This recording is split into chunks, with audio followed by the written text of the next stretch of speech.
As the alarms in the Princeton Plasma Physics Laboratory continue around them, Brainiac super speeds to Clark and they begin to fight. Lois, Jonathan, and Jack made it back to the lab. The scientists removed the barricade to the door to let them in. Jack asked, "What is going on?" The scientists told him the tokamak had powered up and it was taking all of its power to destroy the kryptonite. Lois asked if it was going to blow. The scientists said the tokamak was still stable, but barely. They have never done anything like this before and everything could be fine or it could blow at any moment. Jonathan said if the tokamak blew, they wouldn't have to worry about Malone anymore. Clark would definitely be done for. Jack asked the scientists what was the countdown for. The scientist said it is a failsafe. If the tokamak doesn't stabilize, it will shut down before catastrophic failure. Clark and Brainiac continue to fight. Brainiac taunted Clark and told him it was a shame he had to pretend to be someone else in order to get people to help him. He couldn't even be a real hero without stealing someone else's identity. Clark ran a pipe through Brainiac. Brainiac managed to throw Clark across the room. He pulled the pipe out of him and then said, "The truth is,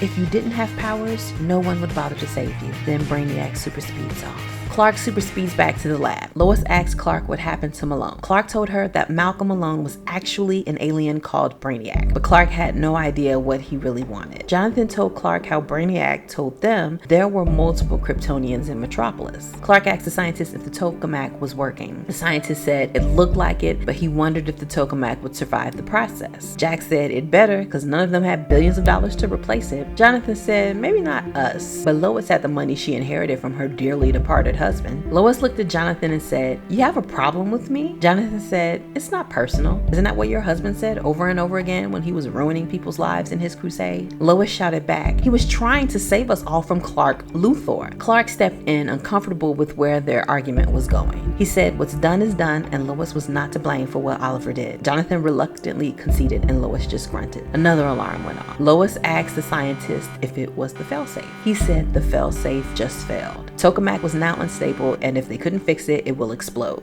Jonathan advised Clark to don the hazmat suit. Clark said even the hazmat suit couldn't save him from a kryptonite explosion. Jonathan said no, but with it, he could get close enough to the tokamak to figure out what was wrong. Clark donned the suit and went up to the tokamak. With his x-ray vision, he could see inside and several panels were hanging loose. Clark told the scientist that if he could get inside, he could possibly weld the panels back in place. The scientist told him how to get inside the machine. Clark made it inside and used his heat vision to fix the loose panels. The scientist spoke to Clark through a speaker and told him it was working. As he welded the last panel back into place, the machine kicked into high gear and the beam emanating from the walls knocked Clark out. Lois shouted for Clark, but there wasn't an answer. She told the scientist to shut down the machine. The scientist told her it was impossible to turn it off until it was finished. Jack said, "Out of the frying pan."